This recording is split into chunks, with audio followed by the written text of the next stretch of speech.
Hi girlies, welcome back to my channel. My name is Nioby and today I'm going to be talking about the 8 types of friendships that you should avoid having and or set boundaries with in your life. So this is super important for me to discuss because I feel like I am not the only one that has struggled with maintaining healthy, positive friendships in her life. And I just wanted to talk about this topic because a lot of who we become is influenced by the people we have around. So I'm super excited to share with you all my personal experiences as well as some new tips on the types of friendships to avoid as well as what to look out for when trying to spot a red flag in a friendship. Before we get started, make sure you follow me on Instagram at Nioby_. I do post a lot of fashion and beauty on there. I am a full-time model and content creator, so I'm super excited to connect with you all. And if you guys are interested in the outfit that I have on, you can go ahead and shop my Amazon storefront. All right girlies, so let's get into it. So one type of friend that I feel like you should probably look out for and have also probably experienced is the friend who always needs something.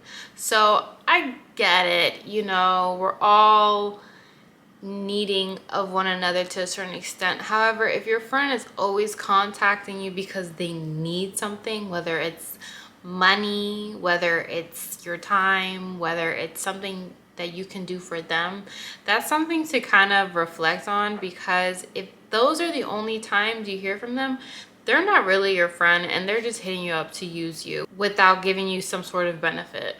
The next type of friend to avoid is the friend who never reaches out to you. I mean, what is that about? I'm talking about the friend who literally you'll never hear from. The only times you hear from them is when you reach out to them, you invite them out, you see how they're doing. You're literally the only one maintaining the relationship. And a friendship like that will literally keep you feeling underappreciated. And it's not worth it because they clearly don't see the relationship you have important enough to keep up with. I'm not saying that you should keep in touch often because we all have different lives. But what I'm saying is, if you never hear from them, if you're the one always reaching out, always making the effort, always keeping in touch, always checking up on them, and you don't get the same in return, then that's them telling you that they just don't value the friendship enough. So this is a major one you need to look out for. If you have a friend like this, I will definitely let you know that they're a danger to society and you.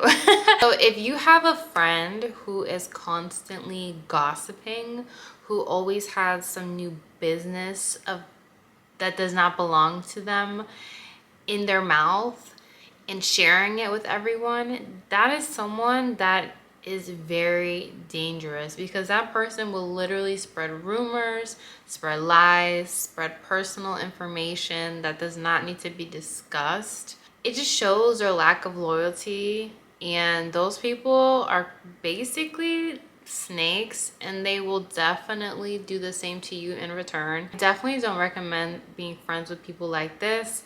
I feel like what you give is what you get. And so if you're constantly someone who spreads rumors, who talks behind people's backs, who's speaking ill of their friends and family, then you're gonna get the same in return.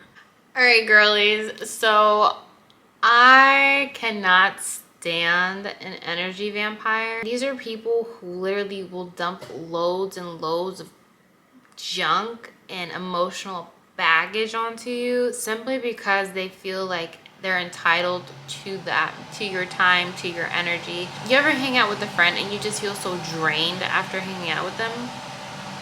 Yeah, they're an energy vampire. I'm talking about those friends who will literally call you every day, every other day to rant about whatever it is going on in their life.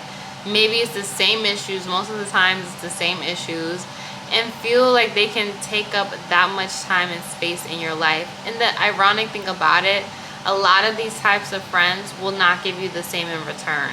These types of friends are looking for a free therapist. And sis, you're not a therapist, and if you are, I hope you're charging by the hour. In my experience, even when I tried to keep someone like that around in my life, I did notice that I was not given the same in return when it was time for me to express how I felt about certain situations. I would just get gaslighted, and that told me enough about the relationship to know that I could move on.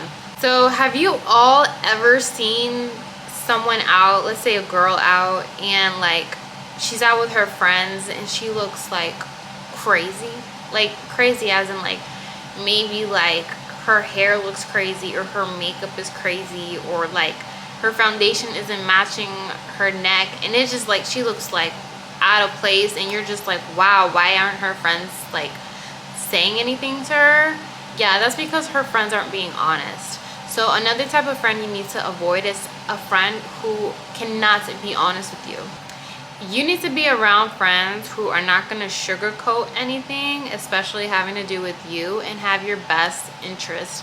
Because at the end of the day, even if they do tell you about yourself, you're going to be glad they did. Because then you're going to be like, okay, I need to work on certain things, or I need to take more time into my appearance or my attitude or whatever it is. So we've definitely have all experienced this, and it's having a friend who, or friends plural, who love being competitive with you. It's not a healthy dynamic to be friends with someone who wants to be competitive with you. A lot of times I feel like that shows their insecurities, and at the end of the day, those people will turn on you, because there's no reason why you want to be competitive with a friend. You should see a friend, and if they're doing great things, if anything, be inspired by what they're doing, and lift each other up rather than to see each other as opponents. And honestly, the weird part about it, a lot of these friends that see you as competition literally will try to be just like you, and you guys know what I'm talking about.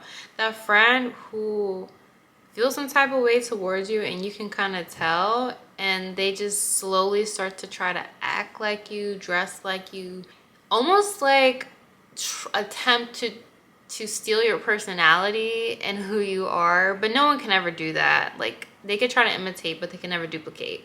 So you definitely don't want to be hanging around a friend who is constantly talking down on you, who instead of uplifting you or celebrating you, they find something to nitpick and to make you feel bad about, whether if it's something physical or just like your essence, whatever it is they're trying to pick apart. It shows that they're very insecure about themselves, and that while everyone else is celebrating all the great things you have accomplished, or just the greatness of who you are, they still find the time to tear you apart. And those kinds of people you do not need in your life. The bigger you get, the brighter you shine, the more darkness they will bring into your life. Lastly, we're going to talk about the friend who's always talking about themselves. I feel like naturally it's fine to talk about yourself up to a certain extent. However, if every conversation is revolving around you and you're not giving the same type of energy nor effort when it comes to your friends talking about themselves, then you're toxic. Alright guys, well, thank you so much for watching. Make sure you subscribe to the channel down below, as well as give this video a thumbs up if you found it helpful. And also don't forget to follow me on Instagram at Nioby_. Bye!